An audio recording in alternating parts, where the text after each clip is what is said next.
antecipando, já que foi aberto para perguntas, né? Caso os irmãos queiram fazer alguma abordagem aí a respeito de algum tema, aí a gente vai estar aí dentro das possibilidades para responder. Irmão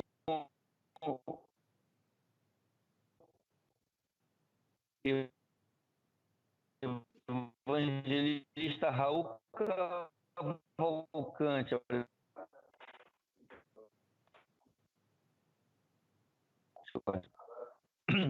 Bom dia, pastor Carlos e Paula, desde Pouso Alegre, Minas Gerais, Brasil.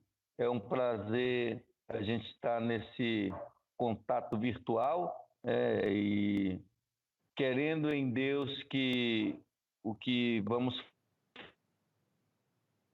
falar aqui, ainda que sejam também para nos informar e, dentro do que é espiritual, nos edificar, proporcionando assim o conhecimento das duas coisas. Entrou aí uma leitura bíblica também, que foi isso.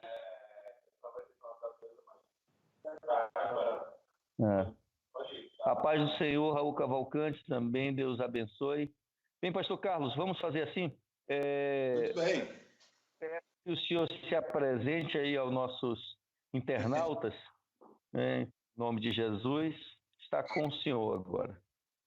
Muito bem, pastor Rony, missionário Rony, a paz do Senhor Jesus, paz do Senhor Jesus a todos os irmãos que estão nos assistindo, né? E sem dúvida vão nos assistir também, né, missionário, ao longo dos dias, né? Eu acredito, sim. E nós estamos nessa alegria, missionário, de poder conversar com o senhor. Eu quero aqui, antes de qualquer desenvolvimento, eu quero aqui pedir perdão ao senhor e a todos os irmãos que estavam na última segunda-feira nos aguardando, porque aqui em Brasil a internet é muito ruim, né? E para ajudar naquele dia nós estávamos sem sinal de internet, né? E ficamos aqui quase que o dia todo sem ele. Então, primeiramente, pedir esse pedido de perdão ao senhor e aos demais irmãos que estavam na expectativa, né? E dizer que para mim é motivo de alegria poder revê-lo, pelo menos aqui pela imagem, né? E poder saudar os irmãos aí em Bolívia, ainda aqui por esta live, né?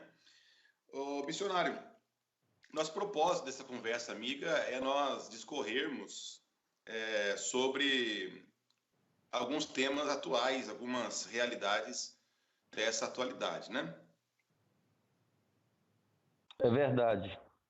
E eu gostaria de perguntar ao senhor, né, quais são as impressões que o senhor tem sobre esta situação de pandemia, Covid-19, aí em Bolívia, para que os irmãos aqui do Brasil pudessem também participar um pouquinho dessa outra realidade que o senhor tem percebido aí.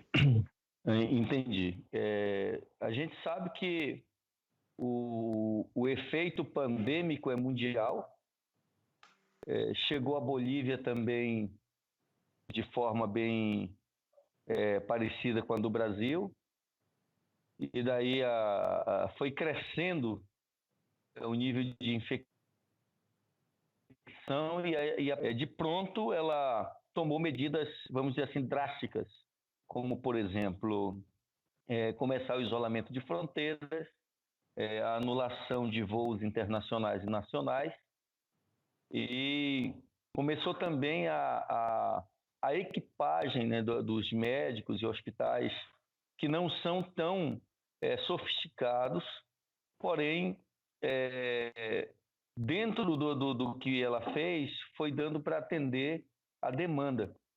Aqui em Warnes, por exemplo, nós tivemos aí, posso falar aqui mais de... Agora, o mais interessante é que não morreu ninguém, porque começou o tratamento já e não tivemos nenhum óbito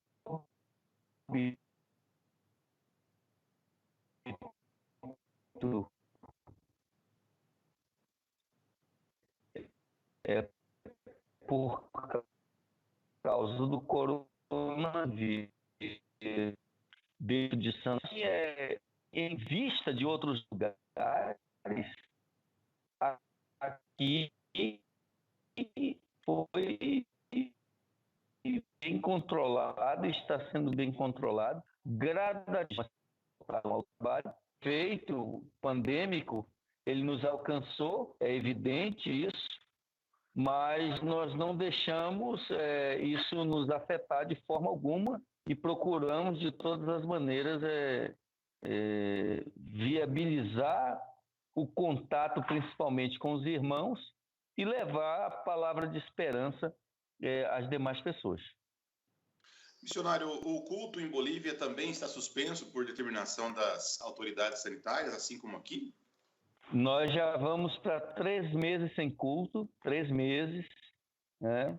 Nesse período, nós ficamos no início assim um pouco aéreo, né, com relação a isso, mas de repente veio a ideia da transmissão de culto online e começamos a divulgar isso e fomos assim em Bolívia, creio que os pioneiros, né? E começamos a fazer as nossas transmissões, alcançando os irmãos, usamos outros meios também de redes sociais para animar os irmãos, mandando versículos, interagindo com os irmãos através do WhatsApp.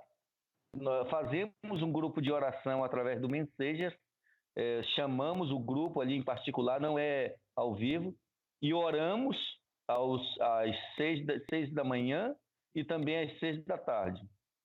A atividade não parou. Que bênção, graças a Deus. Missionário, nós comentávamos ontem a respeito da situação aqui no Brasil, né?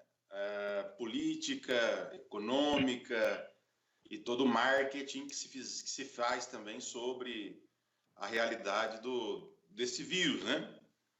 Qual é a sua opinião de fora sobre essa realidade aqui?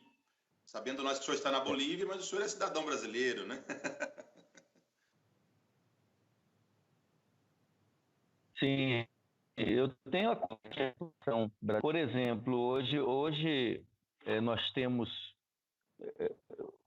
quase que um caos instalado, né? De bolsa de valores devido ao vírus. Temos aí uma danificada. Hoje não se sabe se a economia global é uma oportunidade ou um risco, isso é fato. Hoje nós temos o preço do dólar dentro do Brasil de 5,53, é um preço altíssimo, né? Nós estamos pagando muito caro. E o desemprego que alcança já, subiu como que 12,2%, isso é o equivalente a 12,9 milhões de desempregados em tempo de pandemia. O impacto do coronavírus é esse, fechando, como eu tenho visto, né, fechando empresas, causando esse caos total, o desespero de muitas pessoas. A gente tem visto isso, a força bruta colocada sobre o cidadão brasileiro. E lembrando que a nossa conversa aqui ela não tem um viés partidário, ela não tem aqui esquerda ou direita. Eu vou procurar ser o mais sensato possível dentro desse contexto, mas a gente sabe que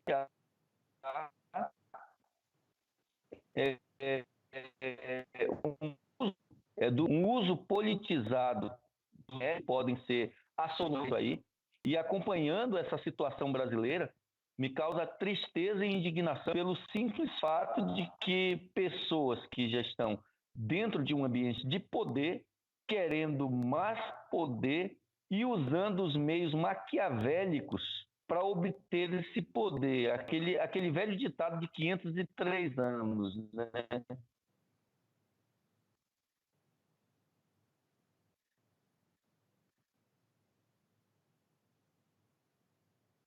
Os fins, se eu tenho que matar, se eu tenho que fazer o que deve ser feito para me tirar toda a vantagem possível para mim, o bem-estar da minha família e nem aí para os outros. Então, nós vivemos uma época em que os homens estão destilando ódio e egoísmo por todos os lados.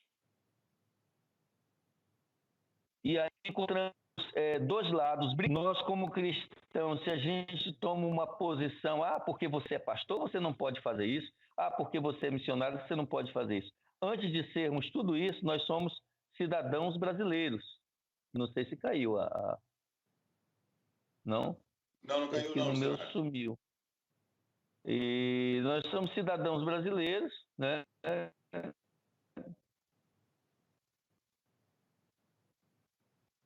Temos esse direito de expressar a nossa... Senão, né, a pessoa criar essa ideia de que o cristão tem que viver sob mordaça, não falar nada, não opinar em nada, eu acho um pouco contraditório. Então, o Brasil ele vive um momento muito, mas muito difícil.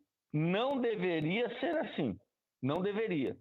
Se a nossa estrutura governamental tivesse trabalhado de forma correta,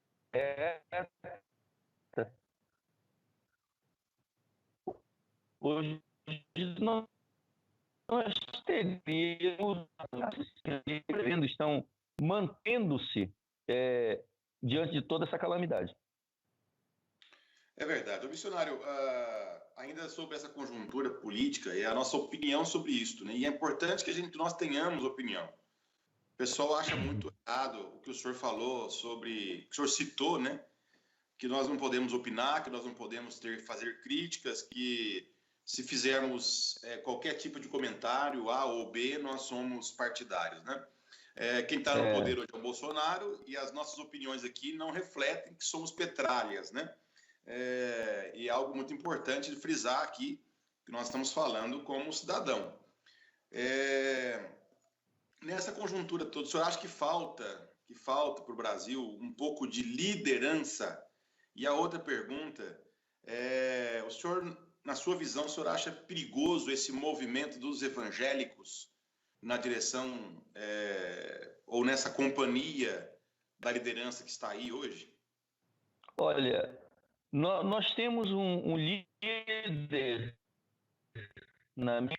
ele não está tendo espaço para trabalhar devido à união dos outros poderes, causando impedimento. A união com os evangélicos, nós sabemos que o presidente, podemos chamá-lo de um católico simpatizante, que dentro das suas posições que nós apoiamos, é o apoio à família, né? A colocação de Deus como supremo acima de tudo, né? E a defesa principalmente da população. Agora, ele tem estado com as mãos amarradas com relação à governabilidade, né? E nós não podemos deixar isso de lado. Eu vi um texto, pastor, muito interessante do concorrente do Barack Obama, na época que eles eram candidatos à presidência dos Estados Unidos, e eu achei muito interessante. Quando ele perdeu, que soube dos resultados que o Barack Obama tinha sido proclamado presidente através do voto, ele disse o seguinte: até esse momento nós éramos rivais na política. A partir de hoje ele é meu presidente. Olha que expressão, infelizmente isso não aconteceu. Até a eleição, os dois lados eram rivais. Até agora continuam mais rivais ainda, entendeu? Então, quem perde com isso é a população. Quem perde com isso somos eu e você, a nossa família. Agora, as autoridades constituídas, independente de quem sejam elas, o nosso sagrado dever é orar por elas. Agora, não admitir também esse tipo sorrateiro de politicagem tentando calar. Por exemplo, um órgão como o jurídico do Brasil, o poder máximo aí da Corte do Brasil, exigir, por exemplo, a apreensão do telefone do presidente. Meu Deus, nós chegamos ao cúmulo do absurdo. Tipo assim, eu não estou defendendo aqui Bolsonaro, mas olha, o camarada não pode falar absolutamente nada, ele não pode expressar nada, ele não pode nem sequer dar uma topada, porque senão a culpa é dele de ter batido na pedra, a culpa é dele de ter arrastado o pé na grama. Ou seja, nós estamos numa situação muito delicada, e com esse ponto de vista, eu não... Ele tem os lados falhos dele, é claro, é um homem, como outro qualquer, ele tem as suas falhas, Tem, por exemplo, as suas palavras são de baixo calão, né, muitas vezes, e isso não é aconselhável a um líder, né, de uma nação.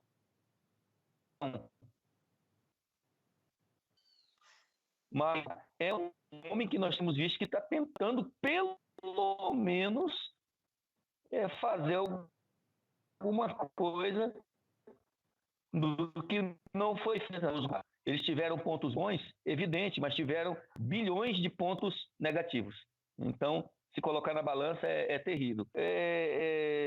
Agora, a bancada evangélica dentro do Congresso Nacional, o seu papel fundamental, eu vejo muita gente debatendo na internet, vejo muitas colocações assim perigosas na internet a respeito de acusações a pastores que são políticos. Eu antes pensava assim, sabe, pastor, hoje eu procuro me reservar um pouco mais e orar por essas pessoas, já que eles foram eleitos pelo povo, independente do cargo pastoral. Eu não faço isso, porque eu creio que o chamado de Deus é muito mais superior a qualquer tipo de cargo do mundo. Agora, eu não sou contra um irmão, uma irmã se candidatar, fazer a sua parte política. Eu não sou contra de jeito nenhum. Eu acho que nós vivemos em um país democrático, livre, né? Nós somos livres. E outra coisa, o cidadão ele tem os seus direitos.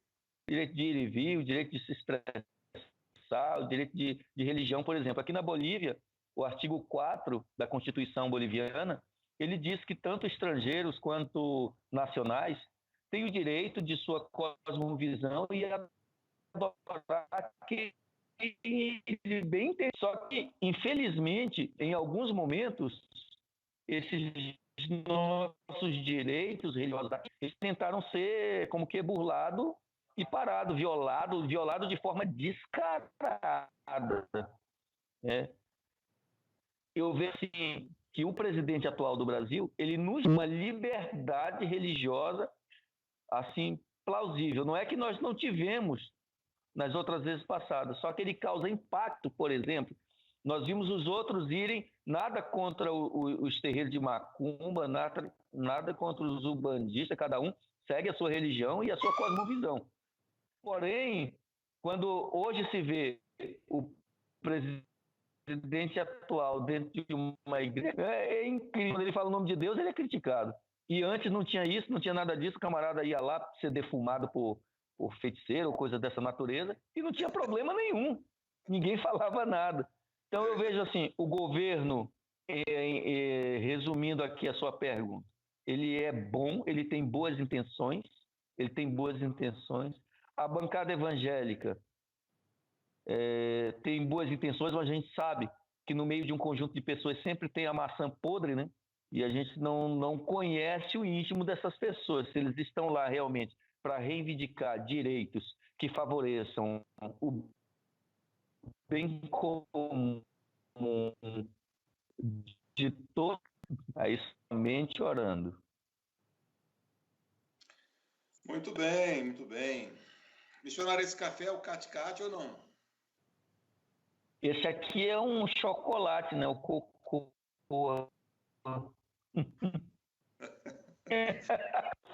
Ei, missionário. Missionário, vamos lá. Nós agora não temos aqui ainda...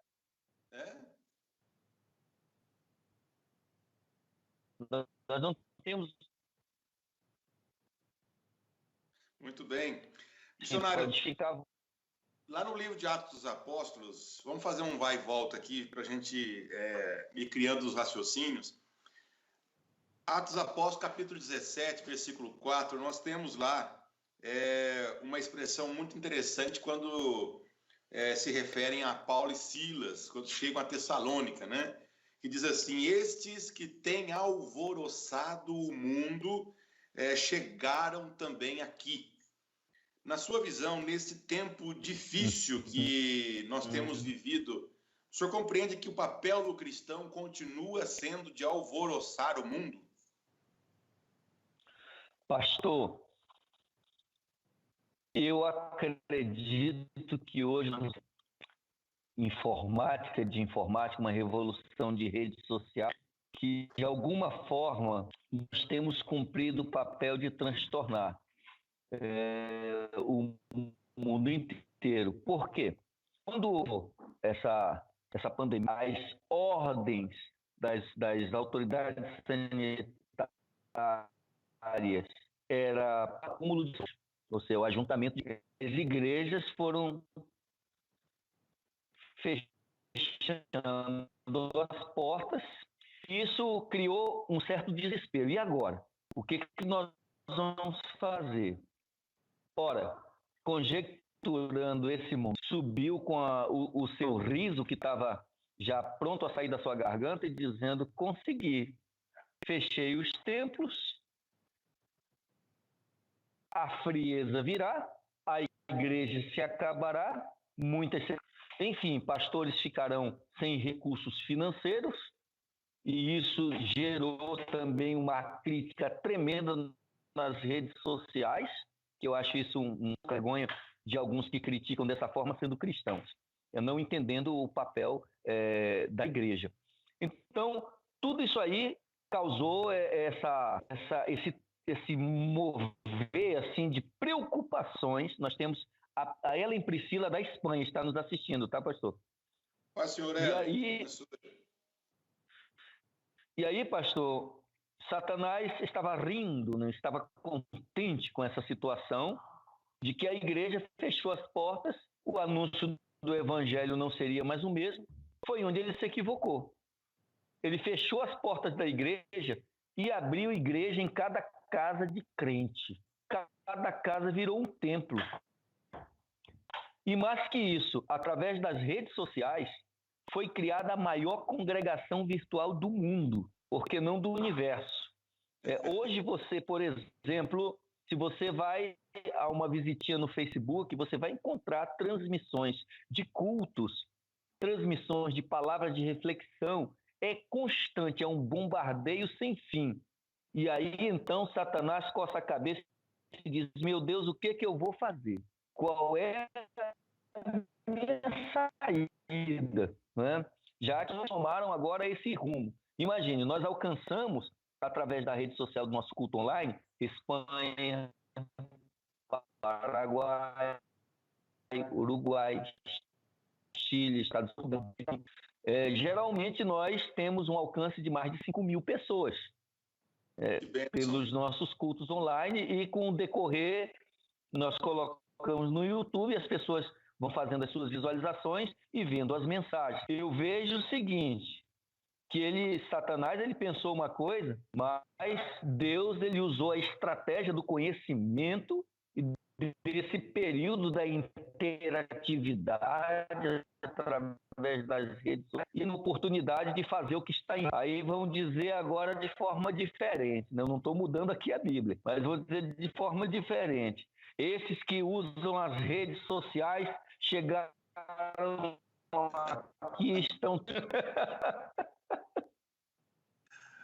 Muito bem, muito bem.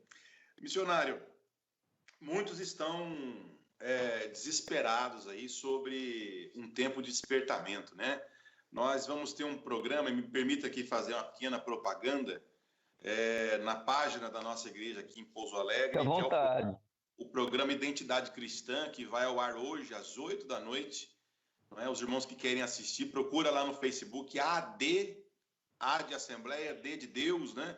AD Pouso Alegre. Hoje, às 20 horas, horário de Brasília, nós teremos ali a participação com o nosso pastor presidente falando sobre despertamento, né? Mas, missionário, na sua opinião, e vendo tanta banalização sobre avivamento que tem por aí, tinha muito mais na época dos cultos presenciais e agora se vendendo aí via delivery, feijão, água que cura Covid-19, essas barbaridades todas. Na sua opinião, qual é o avivamento que nós precisamos ter? Pastor, com relação à venda das indulgências aí, né? Que a gente conhece, o senhor conhece muito bem, o senhor conhece muito mais que eu, né? Devido a ser um ex-sacerdote católico, então o senhor conhece perfeitamente. Mas essas indulgências modernas, elas causam escândalos, né? Eu tomei uma posição assim, quando eu li Filipenses, a partir do capítulo 2, capítulo 1 e 2, nós encontramos o apóstolo Paulo falando o seguinte: uns pregam a Cristo por inveja, outros por amor, com uma livre consciência. E no final ele diz: para mim pouco importa, o importante é que Cristo seja pregado. Eu achei assim a posição do apóstolo Paulo uma posição mais do que extraordinária. Ao invés de vermos ele sentar o sarrafo nessas pessoas, ele diz que elas estavam contribuindo para ele não faz doutrinária, porque nas outras cartas ele vai castigar os maus obreiros com as doutrinas, ele fala a questão de Jesus, né? Então ele falando aí essa questão, ele diz assim: olha, estou contente, porque quer por inveja, quer por porfia, quer por competição, o importante é que Cristo seja pregado. E aí eu tomei uma posição também de ver a atuação dessas pessoas e procurar não entrar na onda de republicar o que eles estão fazendo. Porque eu creio que nós é ver essas situações e republicar. Olha, eu recebo vídeos dos irmãos, recebi um vídeo aqui de um camarada que ele imaginariamente, né, de forma imaginária, ele pega o arco e diz que a ponta da flecha tem o sangue de Jesus, e mete a flecha no irmão, o irmão cai lá, entendeu? Água que vai curar o Covid, máscara ungida, feijão de R$ 1.000, todas essas situações a gente deveria deixar assim de lado, para não dar ibope, para não dar marketing, entendeu? Para não fazer crescer, porque isso só cresce e eles são favorecidos, errados ou não, e creio que errados sim, o ajuste de conta é com eles e Deus. Então, avivamento. Olha, se tem um camarada que já leu sobre avivamento, pela misericórdia sou eu, né? Eu já li, eu busco isso, não é de agora, o avivamento. Aquecer a garganta, que está frio aqui. E aí, pastor, eu vejo, por exemplo, o livro Paixão pelas Almas, do Dr. Oswald Smith, e ele relata inúmeros momentos em que explodiu os avivamentos em certos lugares. Escandinávia, né? Aí vamos Escócia, Ilhas Havaianas, e tem um que eu sou como fã desse avivamento das Ilhas Híbridas, se puseram a orar. Olha o segredo, se puseram a orar porque já não suportavam mais a situação difícil. Estavam acordados, a bebedice tinha tomado de conta das Ilhas Híbridas, a prostituição vagava como vento pela cidade, e essas senhoras oraram e atendida de uma forma bem radical, porque nessa noite em questão, ela, numa manhã de domingo em questão, né, que ainda estavam nas suas borracheiras, elas saíram de onde estavam e foram diretamente para a igreja, ao ponto de a igreja não suportar a quantidade de pessoas chorando e clamando por misericórdia. Tem até uma nota do Dr. Duca Campbell, que ele vai entrando na igreja e tem uma moça deitada, prostrada, com a cara no chão, e dizendo em alta voz: será que ainda há oportunidade para mim? Será que eu ainda... Ele automaticamente, dentro dessa situação, chega uma vez assim: olha, o senhor tem que ir lá na cadeia, no escritório da polícia, porque algo está passando. E ele foi lá para aquele lugar, e chegando naquele lugar, estava rodeado de pessoas da delegacia, e todos de joelhos, e havia mais ou menos uns 11 jovens que estavam ajoelhados na frente da delegacia, que não eram jovens bons. Inclusive, um deles, a mãe estava de trás dele e dizia assim: graças a Deus ainda deu tempo, graças a Deus ainda deu tempo pelo meu filho. E o resultado disso foi um policial que se colocou e orava, e isso tocou os corações. Dos 11 jovens, se não me equivoco, 7 se tornaram ministros de Deus. Então, esse avivamento chamou a atenção de tal forma, de mim em particular, que eu passei a pedir a mesma coisa. Aí nós temos aí o avivamento do país de Gales, o avivamento da Escócia, o próprio avivamento brasileiro, através de Daniel Bergunabing, o avivamento da Rua. Todos esses avivamentos foram frutos de oração. O senhor William Seymour, que é o negro da Rua Azusa, ele se ajoelhava e levantava as mãos e dizia apenas isso: ainda falta, Senhor, ainda falta. E todas as pessoas que entravam naquele antigo celeiro sentiam o poder de Deus, né? E eram totalmente tomadas por Deus. Toda crise, ela tem um resultado, principalmente para os cristãos. Ou nós buscamos mais, ou nós nos rendemos à crise e morremos esmagados. Sim, que Deus pode suscitar um avivamento em Latinoamérica através disso. Eu não sei, nós estamos em duas linhas. Pode ser que o povo volte às igrejas sedento, com desejo de servir, com desejo de fazer. Pode ser que o povo volte mal acostumado. Nós estamos incorrendo aí em um probleminha de deixar o povo acostumado com as redes sociais e cultos de redes sociais sem ter a preocupação de ir outra vez ao templo.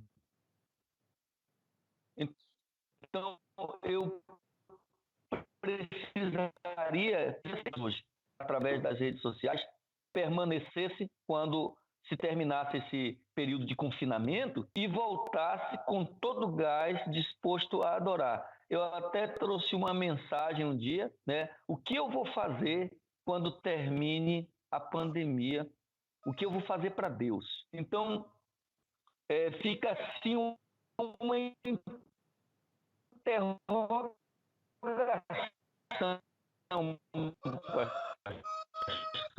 Vamos ter ou coletivo espiritual? É complicado. Não sei como ver essa situação. É muito complicado. O ser humano se acostuma com tudo. E aí há um perigo do conformismo, né?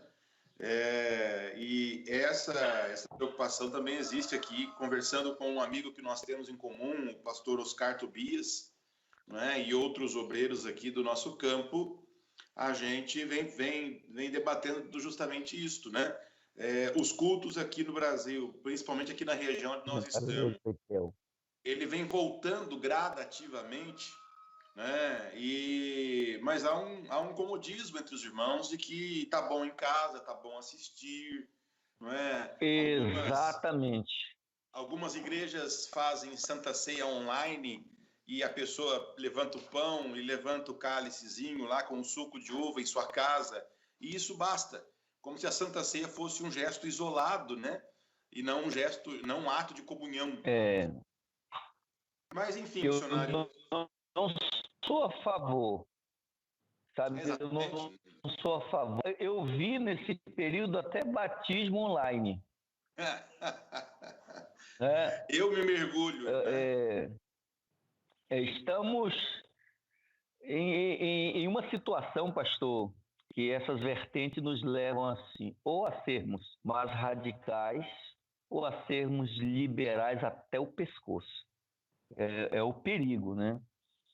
Eu continuo reafirmando que nós podemos sim ter um avivamento à luz da Bíblia e não esses avivamentos aí que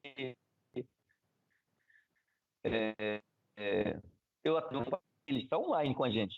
O pastor Sinei está conectado.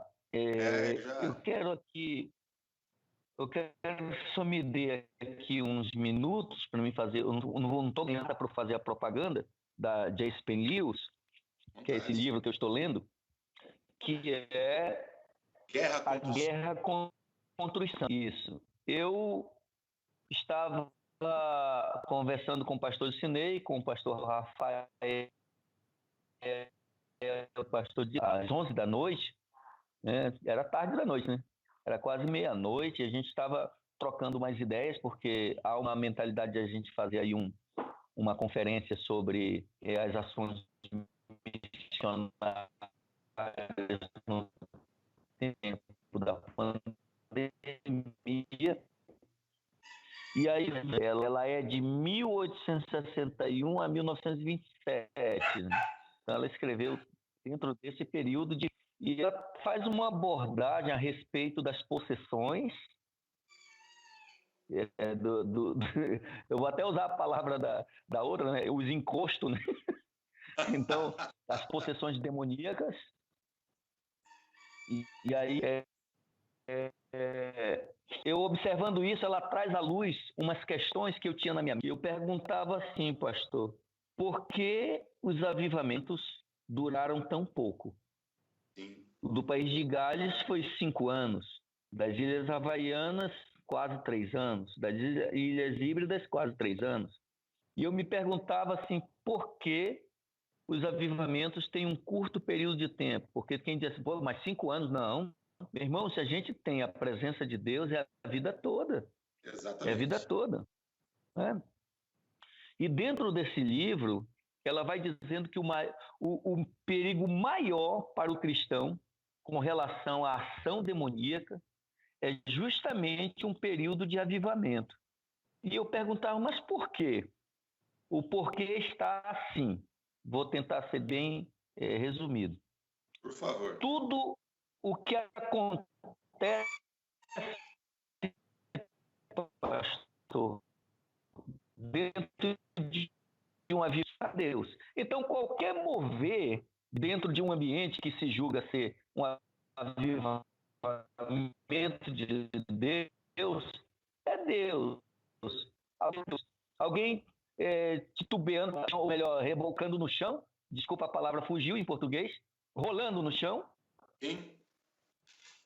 é Deus.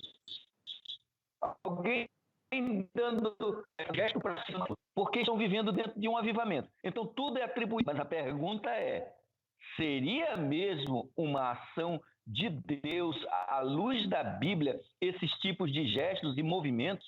Né? Então, ela mostra que muitos cristãos foram como que por demônios, porque a pessoa ouvia a voz e dizia, ai, a voz de Deus que está falando comigo. Sem procurar o discernimento, se era mesmo ou não. E eles erraram. E ficou somente histórias. Você vê lá dentro da Europa, e eu tive a oportunidade de contemplar isso, né? O berço do avivamento. O berço do avivamento. Hoje só tem história. Só história. Estátuas de John Wesley, máquina de oração do John Wesley, né? E tantos outros grandes avivalistas, né? John Knox, que por outra parte era um camarada influente até na morte de outras pessoas, e se terminou. A rainha da Escócia disse, eu não tenho medo dos inimigos, eu tenho medo da oração de John Knox. Imagine a espiritualidade.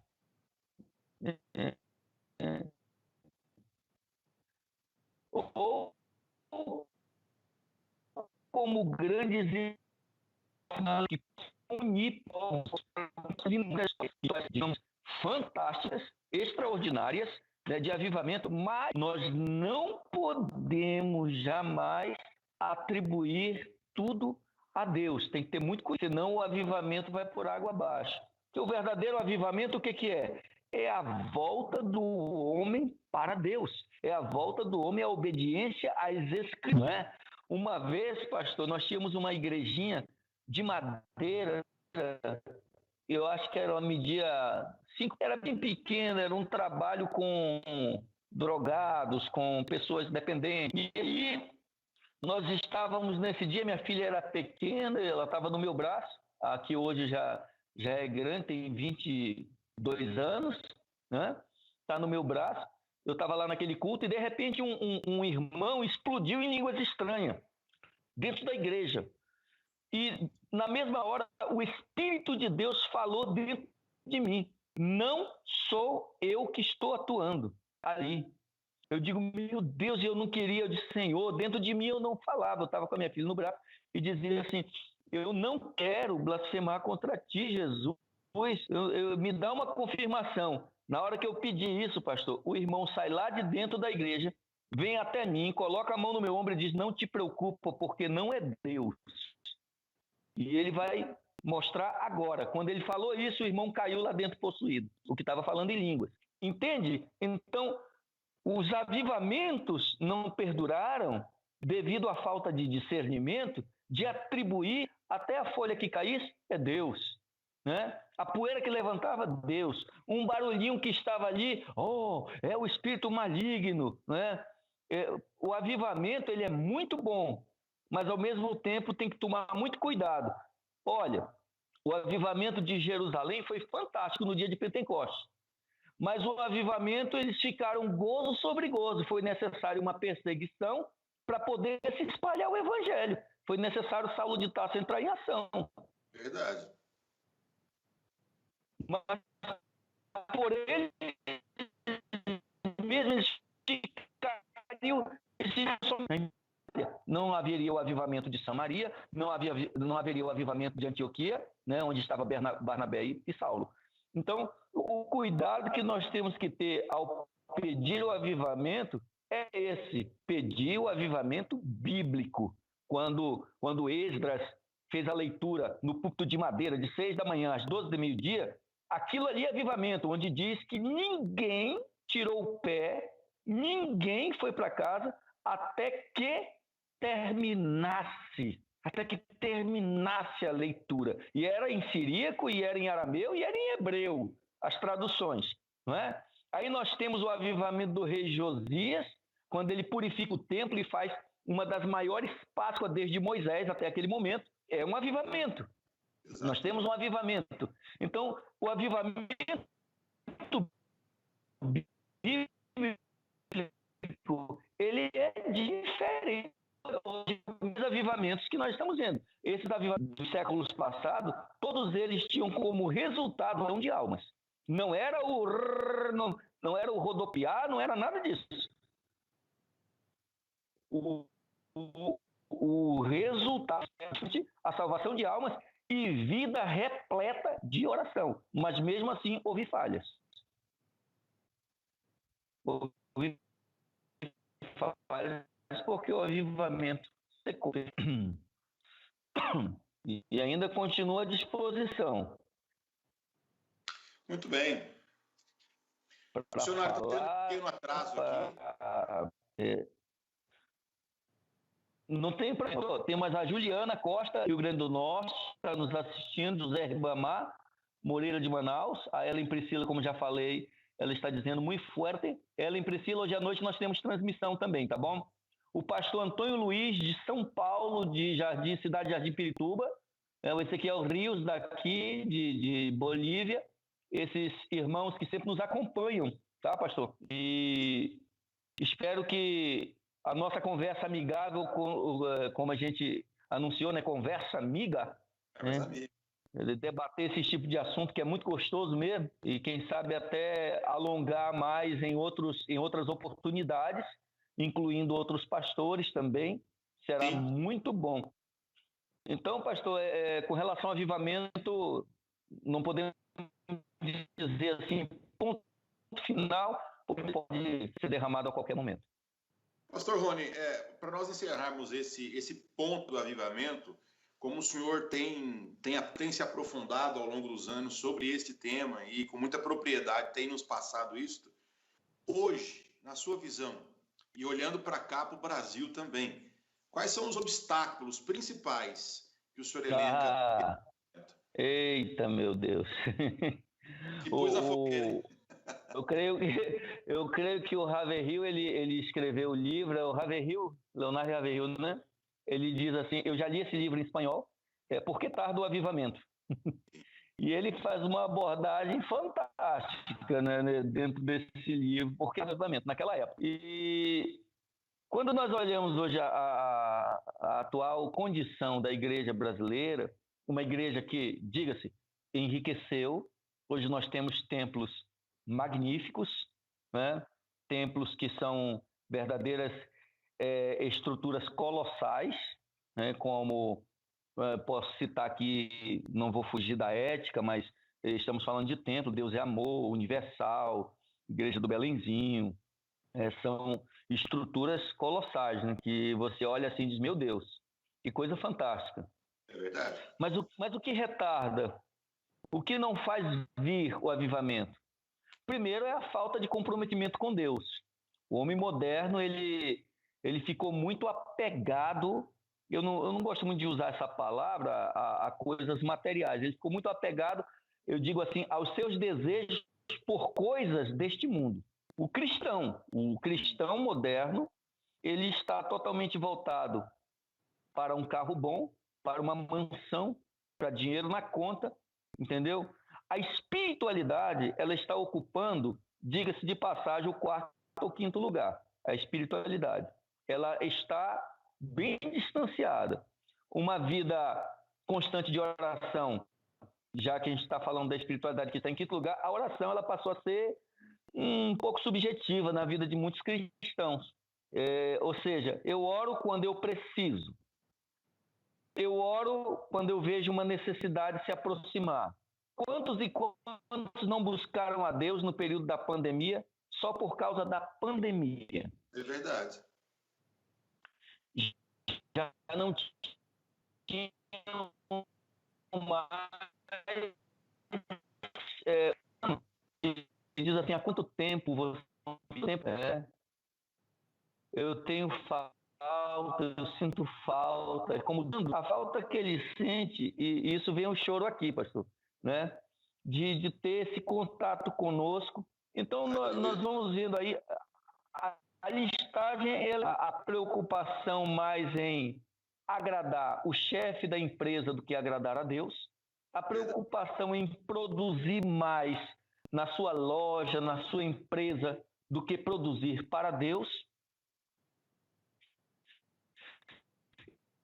Então, nós temos aí uma avalanche de obstáculos. O Papa disse, vê, Agostinho, a igreja é rica e poderosa, né, no sentido material. E Agostinho disse assim, mas não pode dizer levanta-te e anda. Então, a igreja perdeu o poder de Deus, ela tem o poder secular, mas não tem o poder de Deus. Hoje nós temos à disposição livrarias, canais de televisão e uma série de outras coisas, mas o intuito desses órgãos, dessas coisas, é apenas por interesses convencionais, essas coisas. Deus me guarde aqui, não estou julgando, mas a gente vê luta pelo poder, né? E o incentivo existem, eu não posso me esquecer disso, meu Deus, eu não posso me esquecer disso. Existem inúmeros mesmo, crentes piedosos, pastores piedosos, pastores que estão ralando, buscando mesmo, que vivem uma vida de oração, conheço vários deles, pessoas que prezam pelo cargo. Ontem eu conversava com um pastor psicólogo, gente muito boa, e eu perguntava para ele assim, você encontrou a felicidade? Você é feliz e a sua felicidade é motivo de felicidade para os outros? E ele me deu uma resposta fantástica. É psicólogo, né, meu irmão? O camarada está dentro da mente. Mas aí ele fez a mesma pergunta para mim e eu disse, olha, eu estou buscando. Quando eu disse isso, desencadeou dentro dele outras perguntas. Ele disse, então, o pastorado não lhe satisfaz como um meio para trazer felicidade a outras pessoas? Eu queria que ele fizesse essa pergunta. E eu disse para ele, olha, o pastorado é o que eu mais amo.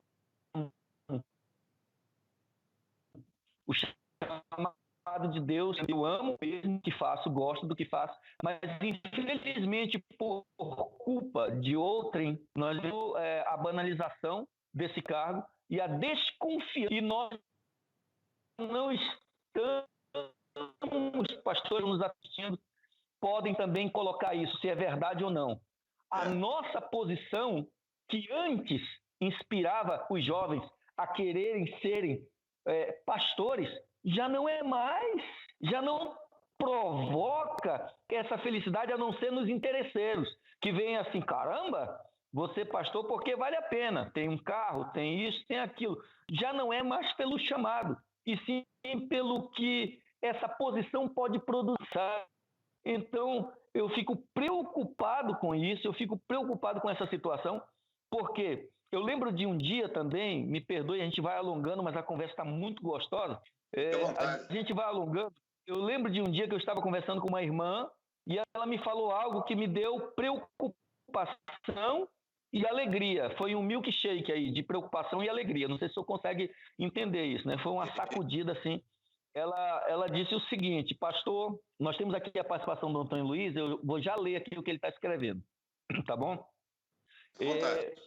Olha só, pastor, aí ela me fez a seguinte observação, ela disse assim: pastor, deixa eu lhe dizer uma coisa, há inúmeros jovens aqui que lhe imitam, como um que tem o claro na mente egoísta de qualquer um, o camarada ia tufar o peito, né, pastor? Ia dizer assim, pô, que maravilha. Na minha pessoa, dentro de mim, me deu uma preocupação. O senhor conhece o efeito dominó? Conhece, né, o efeito dominó. Pastor, se eu falho, toda essa gente que tem essa admiração, toda essa juventude que se inspira, missionário, água abaixo. Não todos, mas uma grande maioria. É verdade. A decepção é grande. E o apóstolo Paulo, com relação a isso, ele disse o seguinte: olha, sede meus imitadores como eu sou de Cristo. Então, eu sou um belo exemplo, mas a partir do momento que eu falho, aí a coisa começa... E eu me vi em uma situação muito delicada, né? Não sou de aceitar bajulação de ninguém e não sou de bajular ninguém, mas essa palavra me fez refletir muito e principalmente buscar andar na linha, ter uma conduta ilibada, manter o meu equilíbrio, evitar certas situações que podem complicar. Por exemplo, todo brasileiro gosta de futebol, por exemplo, mas o senhor não vai me ver em redes sociais postando absolutamente nada, porque eu não acho isso conveniente para um pastor. Eu não acho isso conveniente, entendeu? E eu creio que nossa conduta cristã, ela deve ser a mais clara e transparente possível, né, pastor? É verdade.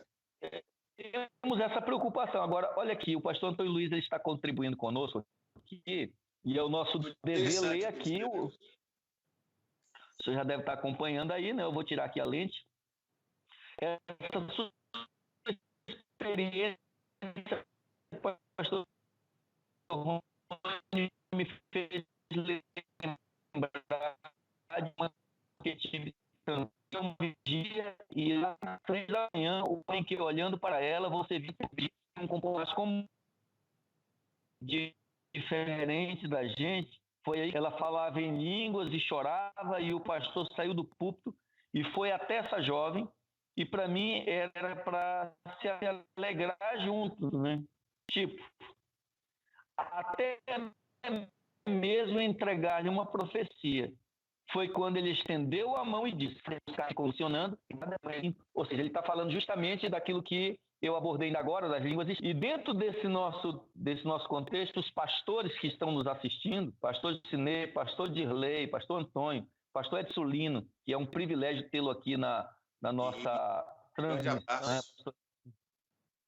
Pastor Edsulino, que está como que leva, não de uma perda, mas de um adeus temporário, né? Verdade. Essa é a nossa esperança. Nós esquecer esse lado que está um pouco, assim, vamos dizer, banalizado por muitos, tem causado, assim, uma perda para aqueles que querem fazer um bom trabalho, né? Mas eu creio que ainda nesse mundo vil existem muitos homens e mulheres de Deus consagrados, muitos homens e mulheres de Deus que não têm meninice no coração, muitos homens e mulheres de Deus que prezam pelo evangelho genuíno, verdadeiro e santo. Eu creio que nesse mundo vil tem muitos homens e mulheres de Deus que anseiam, anelam por um derramamento verdadeiro do Espírito Santo. E eu creio que através dessas pessoas humildes, não estou aqui classificando, não estou aqui dizendo que pastores que são bem-sucedidos não fazem parte disso. Não, há pastores muito humildes e simples que são pessoas que Deus vai utilizar, que estão ocupando presidências de igreja, né? Nós temos aí pastor Fausto, que é um homem muito simples, pastor Gideão, nós temos aí outros pastores que são pastores que nós podemos citar com um exemplo assim de mansidão, de humildade, de simplicidade, né? E pode, através desses homens, como através daqueles que estão lá no campo, né? Lá no interiorzão, lá fazendo a obra, e Deus pode começar através dessas pessoas um grande avivamento, como começou através do nosso saudoso pastor William Semoyuro, que simplesmente expandiu o avivamento da Rua Azusa. Pode começar através de pastor Carlos, lá na igreja do Pilar. Pode começar através de Tobias, né? Lá em São João da Mata. Pode começar lá em Silvianópolis, com aquele camarada tão apreciado pela minha pessoa, o pastor Giovanni. Pode começar por Jucinei, pode começar por vários. E o Jucinei está participando aqui, ele está dizendo o seguinte: para muitos ser pastor é motivo de escárnio e de atraso de vida, pois nesse campo poucos são os que de fato servem fielmente. E muitos são os que nos nivelam por aqueles que servem de forma fraudulenta. Se segue o famoso jargão, todo pastor é ladrão. E infelizmente a gente enfrenta isso. Quando eu não era cristão, eu falava isso. Hoje talvez eu esteja colhendo o que eu falei, né? Pagando pelo que eu fiz, colhendo o que eu plantei. Mas hoje eu vejo a posição pastoral como exemplo. A missionária Zilda Viana está aqui. Nós tínhamos o seu esposo como nosso pastor, saudoso pastor Edson Alves, que, diga-se de passagem, um mestre nas escrituras, um homem de uma pregação simples, porém profunda. Quantas vezes não vimos, pastor, ele pregar no púlpito da nossa igreja uma mensagem conversada, e quando ele dizia amém, a glória de Deus descia sobre os... Meu irmão, você precisava ver que coisa tremenda era, sabe? Eu tive a oportunidade de conhecer o pastor Antônio Gilberto, tive aula em congresso de escola dominical com o pastor Claudionor de Andrade. São homens acessíveis e simples. Recentemente fizemos uma live aqui com o pastor Ciro Zibordi, um homem simples, sabe, escritor de mais de 15 livros, mas uma pessoa acessível. Pastor Hércules, que é o diretor de um instituto teológico. Caramba, nós temos sim homens de Deus, assim como temos aqueles que se dizem ser, não é certo? Então, nós temos aqui a missionária Zilda Viana, diz assim: eu também creio que tem pessoas simples que levam a mensagem sem tocar trombeta. Olha que maravilha a colocação da missionária Zilda Viana. A missionária Zilda Viana esteve nas Guianas Francesas, em Currais Novos, tá? Foi missionária junto com o pastor missionário Edson Alves, que é um ícone dentro da Assembleia de Deus tradicional, tá certo? É muito bom. Pastor, o tema é formidável, eu não queria nem terminar, sinceramente. Se o senhor tiver mais tempo, a gente continua um pouquinho mais. Tá? E fique à vontade de explorar, que agora que eles estão começando a participar. Então, missionário, quero também aqui abraçar a irmã Maria Regina Augusto, que é da nossa congregação aqui do Polvilho Três Irmãos, né? Nós lembramos que nós pastoreamos aqui na zona rural, né, missionário? O senhor conheceu nossa realidade aqui, né? Sem dúvida. Então, missionário, sobre esse tema, eu infelizmente tenho aqui mais 15 minutos, que depois eu tenho um compromisso, e tenho o programa Valentes de Davi, logo mais às 11h30, horário de Brasília, né? Pastor Carlos, antes de o senhor prosseguir, nós temos no nosso site a divulgação da Igreja de Pouso Alegre. É isso? É isso, né? A divulgação lá. Eu preciso da sua autorização para a gente divulgar na nossa página os Valentes de Davi, tá bom? Fica à vontade. Não paga nada. O pagamento é só oração. Mas então tá bem pago. Amém. Dale, pastor. Vamos usar os 15 minutos. Eu sempre costumo dizer o seguinte, missionário. Eu falei isso para o senhor ontem, quero dizer aqui agora, em 1 minuto, que o senhor para nós aqui, pela amizade que nós temos, o senhor é pioneiro, né, dentro do nosso círculo de amizade, e graças a Deus é saudável, né, nas transmissões online. Nessa pregação do Evangelho, além fronteiras. Não é? Lógico, o programa Valentes Davi ele tem uma certa extensão, não é? Mas o senhor é que vem abrindo portas e quebrando esses paradigmas que outrora existiam sobre os assembleianos e pastores assembleianos sobre a pregação do Evangelho, não é? Na rede social, na internet, e muito breve, né, em nome de Jesus, por uma TV que Deus vai colocar em nossas mãos, em nome de Jesus, né? Amém. Pastor, nós tínhamos um compromisso no início de maio aí no Pilar, por conta da pandemia não foi possível, né? Eu estava muito ansioso e a gente estava programando aqui de a Socorro junto comigo, dessa vez, a Missionária Socorro, mas deu esse problema da pandemia, mas eu creio que não faltará oportunidades, né? Eu sempre digo assim que foi um privilégio, hoje eu agradeço muito ao pastor Fausto por abrir a porta dentro de Pouso Alegre para minha. Nos conhecemos lá em Itacoati, um homem muito, muito simples, um homem de Deus, que não é de abrir a boca em qualquer momento, ele é muito equilibrado, muito mesmo. Não estou aqui exaltando por estar na sua frente, mas a gente observa, né? E em nome de Jesus, eu creio que o ministério dele será ainda mais próspero, e aquela participação ali naquele templo central, para mim, foi algo extraordinário, sinceramente, né?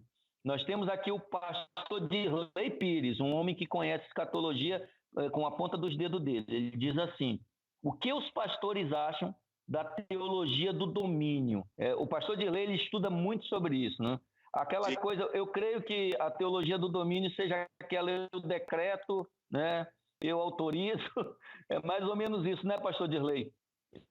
Creio que ele vai responder, eu sou totalmente contrário, né? Porque eu creio que a vontade suprema de Deus, ela se sobressai sobre toda e qualquer teologia criada pelos homens, de qualquer maneira. Eu li algo interessante, quando o escritor diz assim: pode ser que muitos homens de Deus não desfrutem de uma prosperidade terrena, mas tenham uma prosperidade por toda a eternidade. Olha que maravilha, né? E é verdade. Missionário Rony, só vê que bênção, né? O nosso bate-papo vai seguindo, né? O pastor Dirley colocou aqui sobre a teologia do domínio, né? Aqui eu conversava esses dias com um colega, com um amigo obreiro aqui do nosso campo, que a teologia do domínio ela se mistura muito com uma outra terminologia chamada teologia da batalha espiritual, né?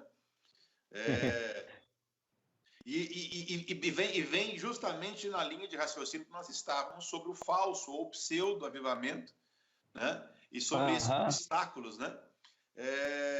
Mas vem de encontro, missionário, ao que nós estamos fazendo ainda nos dias de hoje, né? Tudo é mistificado, né? Tudo é espiritualizado, e não é assim como o senhor bem explicou, né? O pastor Dirley deve nos clarear a mente aí também, né?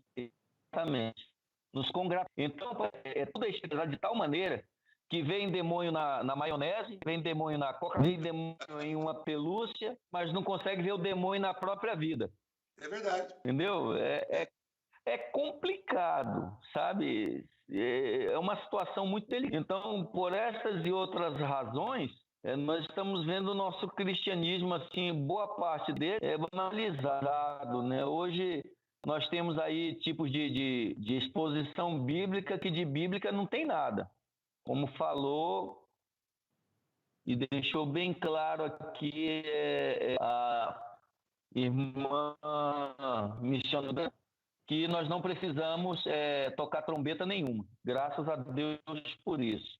Nós não precisamos, ela tem que ser, a nossa pregação ela tem que ser com simplicidade e humildade. E principalmente, dependência de, quando nós dependemos de Deus, pastor Dicinei falava ontem que os grandes aí já não querem pregar mais sobre Bartimeu, né, sobre a cura do cego Bartimeu, já não querem pregar sobre o paralítico de Betesda, porque essa mensagem muito já ultrapassada. Quando eu leio essas passagens, eu fico na ânsia, no desejo de ver o mesmo em nossos dias. Eu acho que por esse descaso com algumas partes das Escrituras, dizendo que isso já não chama mais atenção, o que chama a atenção é 5 passos para você ter 5 passos para você ser um homem de poder. Eu acho que essas são as mensagens que chamam a atenção. Aí escurece aquela luz, coloca uma penumbra, a igreja toda negra e começa a dizer o seguinte: você é igual a Jesus. Como nós vimos aí, igual a Jesus? Meu amigo, nós somos, por misericórdia, conforme a imagem e semelhança. A imagem e semelhança não é ser igual, é ser semelhante. Ou seja, então, nós precisamos voltar ao evangelho das esquinas, ao evangelho dos becos e valados, ao evangelho das praças, sabe? Nós precisamos, ao evangelho pregado por Bernard Johnson, ao evangelho pregado por Billy Graham, ao evangelho pregado por Leonardo Ravenhill, ao evangelho pregado por Jim Swaggart, ao evangelho pregado por David Wilkerson, ao evangelho pregado por John Wesley, que disse: o meu púlpito é o mundo, sabe? Então nós precisamos disso. Missionário, aqui necessitamos exatamente discernir espírito, sem dúvida. Como o nosso delay de 1 minuto, pastor. Então, nós precisamos voltar ao evangelho de Paulo. Quando digo evangelho de Paulo, é o que está escrito em Romanos. Porque não me envergonho do evangelho de nenhuma parte dele, de nenhuma. Porque é poder de Deus para todo que crê. Não é certo? É verdade. Então, o evangelho de Paulo era esse. O que me importa é pregar a Cristo e esse crucificado. Olha só o evangelho de Paulo. O que me importa é pregar a Cristo e esse crucificado. Nós precisamos voltar a esse evangelho genuíno, a esse evangelho puro. Não é? Nós falamos no início dos assuntos seculares, deixando bem claro que a nossa posição ou nosso posicionamento não é político-partidário, apenas uma observação do que está a nível de Brasil e a nível mundial. E nesta outra parte aqui que muito me encanta é falar sobre essa ações espirituais, que é fundamental isso. Eu estou esperando aqui a confirmação do pastor Dirley a respeito do assunto, né, que ele abordou. E, pastor Carlos, o seu pensamento hoje com relação a todos esses assuntos que nós tratamos, a sua posição, qual é a sua principal posição política e com relação à religião? Qual é a sua posição? Missionário Rony, com relação à questão política que nós falamos no começo, né? Eu vejo como algo muito importante nos dias de hoje, da minha visão, eu lhe fiz uma pergunta e vou respondê-la também, se o senhor me permite aqui. Eu acho perigoso essa aproximação de algumas lideranças evangélicas, com o presidente, inclusive, saindo em defesa de certas posturas, né, do presidente. Perfeito. Eu vejo como perigoso. Não vejo como imprópria, mas vejo como perigoso. Porque muitos se enveredam com muito afinco, não é? E depois esse retorno é muito, como diz o mineiro, é muito custoso, muito caro, né? É um trem. Eu vejo que o nosso presidente, dentro da linha de raciocínio que o senhor também falou, né? Muitos falam que ele é evangélico, ele é um simpatizante nato. Concordo com o senhor, né? Já voltando para cá, sobre essa questão do Covid-19, além de todas as mortes que estão acontecendo, isso nós nos solidarizamos também com todas as famílias, mas também nós não podemos deixar de olhar, missionário, de um outro ângulo, e esse ângulo está bem distante das mortes. Se o senhor me permite fazer essa analogia, ela é o ângulo do marketing que estão sendo feitos sobre esse vírus, né? Aqui no Brasil também há algo descomunal, né? Que é todo esse marketing. A gente sabe que tem viés político, né? Que tem viés de derrubada de governo, mas é um marketing que tem assolado muita gente, além do desemprego, né? Além das mortes, além de todas as coisas que vêm sobre as pessoas. Voltando um pouquinho para cá, missionário, sobre a questão do avivamento, nós temos hoje um dos obstáculos que eu vejo, acredito que o senhor também aí em Bolívia deve acompanhar, não sei se aí tem com tanta força como tem aqui, é a questão desses pastores mais modernos que falam sobre coach, né, programação neurolinguística, né, e vem mexendo vem mexendo significativamente com o cerne do evangelho, né? A raiz pura, simples da pregação da palavra de Deus, que tem convencido multidões ao longo da história, não é? Os chamados povo de Deus que somos nós hoje. Para isso, missionário, eu vejo que, como consequência desses pastores coach, desse evangelho coach, não é? De uma teologia meramente proselitista, né? Nós não temos hoje, missionário, uma questão não só de conversões, mas também de testemunho, né? São palavras de efeito, são jargões sendo utilizados, né? Eu acabei de ver aqui uma outra notícia aqui que acabou de chegar aqui, que o Brasil já está em terceiro lugar, né, em casos no mundo com o vírus.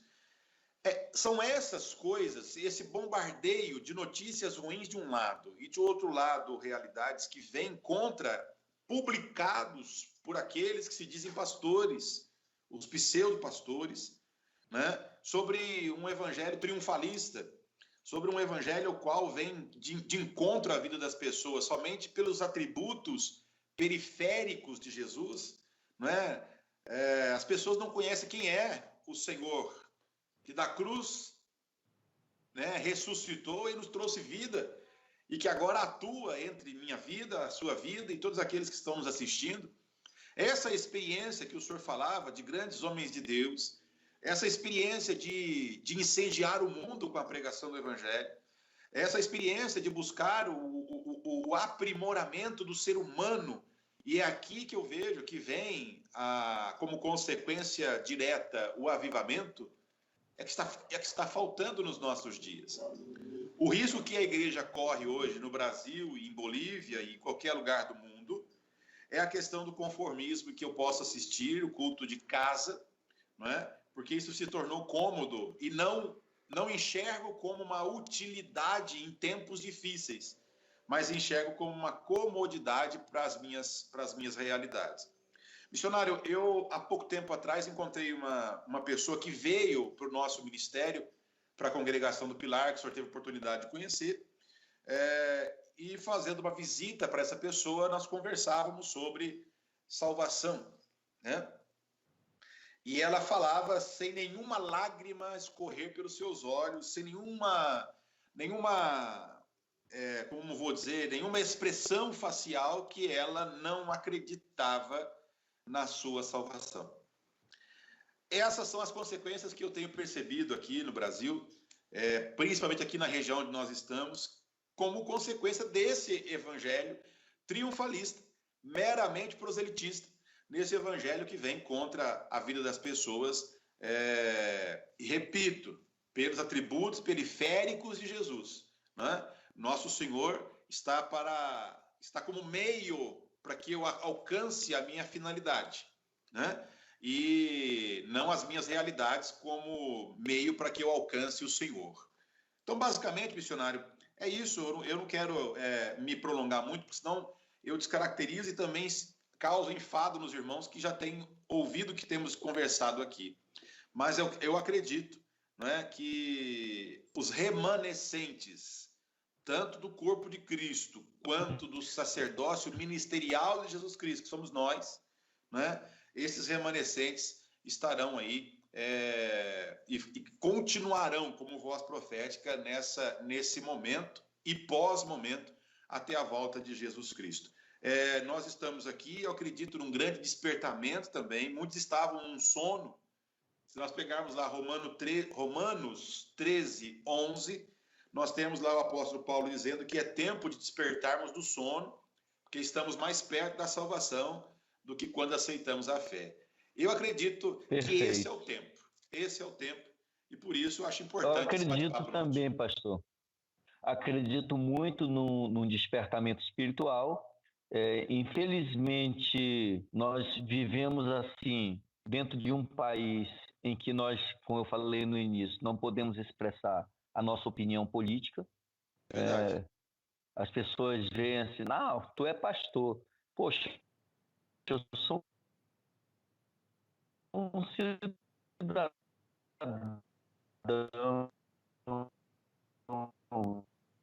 eu também tenho direito. Eu coloquei democrático. Tem que haver respeito. Eu respeito a sua opinião e de qualquer um dos irmãos. E se eu ver uma publicação de qual eu não sou de acordo, eu não eu tenho o direito de expressar a minha opinião. Só que muitas pessoas elas não estão maduras para o contraditório. Elas não estão. Olha, se a gente for analisar à luz das escrituras como cristão que nós somos, vamos chegar em um momento em que o senhor vai dizer, não, mas eu interpreto essa parte aqui assim. Ora, eu tenho que entender. Eu vi uma abordagem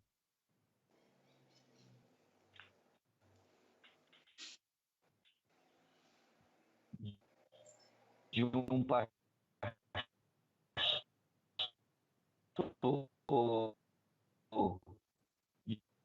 de a posição deles defender uma posição não me dá o direito de degradar, mas eu penso diferente, né? E isso não vai nos tornar inimigo, porque tem gente que já toma como um inimigo. E não é assim. Não é, na conjuntura mundial, nós vemos a volta de Jesus brilhando. Eu sempre digo assim, biblicamente, como eu conversava numa exposição com 3 pastores, para dizer assim, isso é o sinal da vinda de Jesus. Para o arrebatamento não tem sinal, o arrebatamento não tem. O arrebatamento vai ser de um momento a outro. Pô, não vai ter assim, trovejou, é o arrebatamento. Alguém falou isso, é o arrebatamento. Não, o arrebatamento vem de forma inesperada, oculto para a igreja, não é? É verdade. Agora,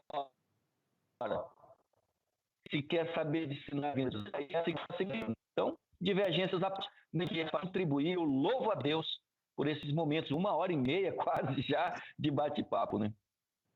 Missionário, eu infelizmente vou ter que encerrar aqui por conta de um compromisso mesmo, mas Amém. eu quero aqui abraçá-lo, abraçar a missionária Socorro, aos seus filhos, né? Na pessoa do irmão Odisseu também, muito obrigado aí, o nosso diretor de imagens, né? Missionário, e também os irmãos que nos acompanharam aí, os pastores, né? O pastor Dirley acabou de responder aí, só quer ler a resposta dele? Ele diz assim, a teologia do domínio, o sistema de crença, antes da volta de Cristo, o crente terá domínio sobre cada área da vida. Já pensou? Isso é a teologia do domínio. Obrigado, pastor Dirley. Deus o abençoe sempre. Então, pastor Carlos, nós vamos encerrar orando ao Senhor. Muito obrigado por esse convite, né? Eu que agradeço o privilégio de estar com o senhor e com todos os irmãos que estão aí conosco. Espero ter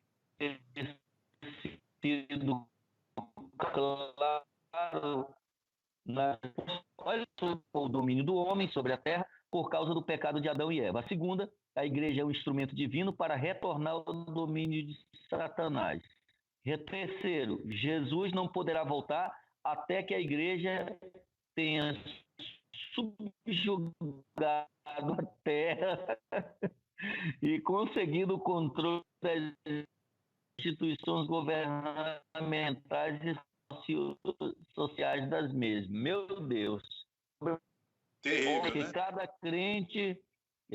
Cada crente em todo lugar se despoje de suas vaidades internas, mais perigosas, externas, de seu ego, e procure com afinco ser mais obediente ao Senhor e que tenha sede pela palavra.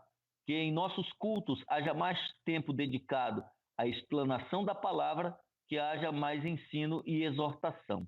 Glória a Deus. Glória Amém. a Deus. Obrigado por todos os irmãos que contribuíram aí com seus comentários, aos pastores, irmãos. E lembrando que hoje à noite, às 20 horas, nós temos nossa transmissão do nosso culto online, convidando os irmãos. Também os Valentes de Davi é agora horário de Minas Gerais. Que hora é? 11h30 da manhã. 11h30 da manhã, que seriam 10h30 da manhã. E aqui mais um, se permite? Assim, há muitas pessoas que estão com medo de morrer, mas não estão aproveitando o momento para despertar do sono espiritual e buscar Deus de verdade. São poucos os que estão acompanhando online. Essas pessoas vão em supermercado lotado de pessoas, banco para receber o auxílio emergencial do governo, em filas aglomeradas. Porém, quando são convidados a ir a um culto presencial, obedecemos aos parâmetros orientados, não vão alegando insegurança. Meu Deus, é isso. Não é a realidade. Então, meu pastor, é a realidade. Valentes de Davi, às 11h30, horário de Brasília, horário aqui de Bolívia, às 10h30. Os irmãos estão convidados a participar aí dos Valentes de Davi, que é hoje também e amanhã, o mesmo horário, né, também. Os irmãos podem acompanhar e a gente vai estar colocando na publicidade do nosso site para ajudarmos a propagação do Evangelho. Pastor Carlos, amém. O senhor faz as vezes de orar e terminar, tá bom? Amém. Maravilhoso Deus, nós agradecemos, meu Pai, por esta oportunidade a qual o Senhor nos concede, por tua bondade e graça de encontrarmos cada um dos teus filhos, aqueles que estão agora conosco e aqueles que vão assistir esta live, Deus, ao longo dos dias, que continue sendo bênção, que continue sendo a graça avivada em cada coração e que tenhamos, Deus, nesses dias que se chamam agora, já, um grande despertamento para a tua igreja, a tua genuína igreja, a tua noiva. Conserve, Deus, cada obreiro, cada pastor, Deus, na dignidade do teu serviço. E que até, Deus, o nosso próximo encontro, que o Senhor conserve cada um sempre na fidelidade, na vigilância e na prudência do teu serviço. Aviva, Senhor, a tua obra, é o que nós te pedimos e te agradecemos. Abençoa a Bolívia, abençoa cada país aonde esta live está chegando. Abençoa o nosso país, o Brasil, Pai. É o que nós te pedimos nesta hora, em nome de Jesus. Amém. Um abraço, missionário. Muito Pastor obrigado. Carlos, amém. Irmãos que estão conectados, felicidades. Você foi abençoado. Nos encontramos às 8 da noite, horário de Bolívia, às 9, horário de Brasília. Deus abençoe a todos. Obrigado. Amém. Pastor. Paz do Senhor, pastor.